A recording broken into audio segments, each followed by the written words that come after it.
आप देख रहे हैं न्यूज़ 18 नेटवर्क में हूं आपका मेज़बान यहया सुल्तान। हमारे साथ हैं काबीना वज़ीर जावेद अहमद डार साहब। आमतौर पर ये आम लोग शिकायत नहीं बल्कि कई पीडीपी या दीगर लोग आप पे इल्ज़ामात करें कि सरकार चल नहीं पा रही है, सरकार को 1 साल मुकम्मल हुआ, लोगों के काम नहीं हो रहे। क्या दिफा कर सकते हैं आप इसमें? मतलब खुलकर अगर हम आपसे कहेंगे कि लोग कह रहे हैं कि सरकार पूरी तरह चलती नहीं है जिस तरह वादा हुआ। देखिए, सरकार अपना काम अच्छी तरह से कर रही है।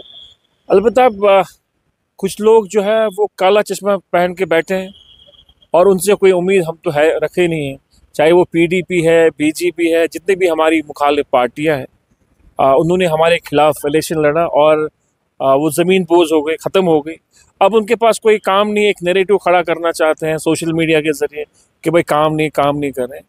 मुझे बताइए, सारे एमएलए अपने काम कर रहे हैं, अच्छा काम कर रहे हैं, लोगों को विजिबिलिटी लग रही है। और हमने कहा कि हमें जो मैंडेट है वो 5 साल का है और हमारी कोशिश है, मैनिफेस्टो में हमने बहुत सारी चीज़ें हमने पहले कोशिश की। अब चूंकि एक नैरेटिव खड़ा किया जाता है और ये नैरेटिव कहाँ से खड़ा किया जाता है हमें वो भी पता है, वक्त आने पर हम वो भी बता देंगे। ये तारें कहाँ से जुड़ी हुई है, कहाँ से किया जाता है, किस तरह किया जाता है, ये सारी चीज़ें हमें पता है और इंशाल्लाह हम पर्दाफाश करेंगे। जैसा आपको लग रहा है डबल कंट्रोल से आपको कोई मुश्किलात आ रही?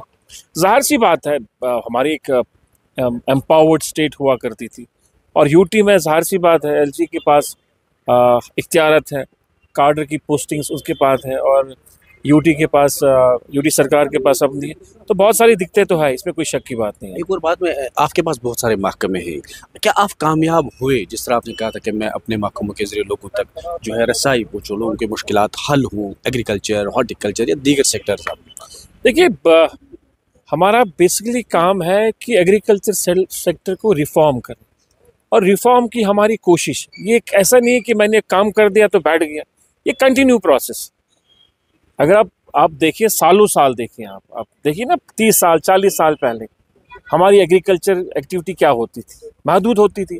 आज हमारी एग्रीकल्चर राउंड द क्लॉक चलती है, पॉलीग्रीन हाउसेस होती है, वहाँ पर हम लोग आज हमारी जो एग्जॉटिक वैरायटीज़ होती है वहाँ पर पनपती है, फ्लोरिकल्चर के हिसाब से, हाई डेंसिटी के हिसाब से, मतलब हर एक चीज़ में हमने जो है पेशरफ्त करी है, नई नई टेक्नोलॉजी का फ़ायदा उठाया है। हमारी यूनिवर्सिटीज़ अच्छा काम कर रही है। हर एक सेक्टर में, कहते animal husbandry, sheep husbandry, fisheries, cooperative, जो भी सेक्टर है इसके साथ, एग्रीकल्चर के साथ है, वो अपना काम कर रहे हैं। हॉर्टिकल्चर में काफ़ी इम्प्रूवमेंट आई है रिसेंटली। अब इंशाल्लाह रहमान हमने एक गवर्नमेंट ऑफ इंडिया जो ऑनरेबल मिनिस्टर थे और ऑनरेबल सीएम साहब, उनकी प्रेस कॉन्फ्रेंस में उन्होंने ये कहा कि हम लोग क्लीन प्लांट के हवाले से एक यहाँ इंस्टीट्यूट खोलेंगे, उसकी पेशरफ होगी और 200 करोड़ का प्रोजेक्ट है। हॉर्टिकल्चर हब एक्टिविटी का हमारा यहाँ JNK है, तो उस हवाले से उन्होंने कहा कि नहीं, ये ज़रूरत है यहाँ पर क्लीन प्लांट से। मेरा मुराद है प्लांट लगाने का जिसमें कोई बीमारी ना हो, साफ़ सुथरा प्लांट हो, जहाँ कोई शिकायत नहीं, उसका बाज़ाब्ता रिसर्च, उसका डेवलपमेंट सारा यहीं होगा और वो इंशाल्लाह रहमान आने वाले दिनों में यहाँ हो जाएगा। जैसे आखिर पर क्या नए साल को लेकर, क्या नए साल में डेवलपमेंट की नई शुरुआत होगी कश्मीर में? मैं देखो, आपको मैं यहाँ ऐसा बताऊँ और सिंसेरिटी से बताऊँ, इसमें कोई सियासत नहीं है। देखिए, 7 साल से यहाँ कोई सरकार नहीं थी। 2018 के बाद यहाँ LG रूल, उसके बाद 19 में यहाँ पर हमारी स्टेट को 2 यूटी में तकसीम किया गया, एक लद्दाख और एक कश्मीर। तो उसके बाद जो हमारे प्रोग्रेसेस थे, हमारे जो काम थे, वो पाइल ऑन हो गए, काम हुए नहीं, लोगों का माइंड सेट गया। अब जब लोगों ने देखा कि 6-8 साल के बाद सरकार बनी, उनकी एक्सपेक्टेशन आसमान को छू गई। वो सोचते हैं कि रातों रात सारी चीज़ें हो जाएंगी। मिनिस्टर भी बने, मिनिस्टर को समझने में, डिपार्टमेंट को समझने में 6-8 महीने लगता। हमें भी लगा पता कि भैया अब यूटी में किससे काम किया जाता है, क्योंकि ड्यूअल कंट्रोल है। हमारे फैसले कुछ है LG के पास चले जाते हैं, कुछ फाइलें डायरेक्ट LG साहब के पास जाती है, तो बहुत सारी चीज़ों का हमें पता भी नहीं था। अब जब हम सिस्टम में आ गए, हमें पता, एहसास हुआ कि ये सिस्टम इस तरह चलता है। अब जो पहले वाला सिस्टम है उसका हमें पता था वो किस तरह चलता है, तो लोग हमें एक्सपेक्ट करते हैं कि पहले वाले सिस्टम में चले।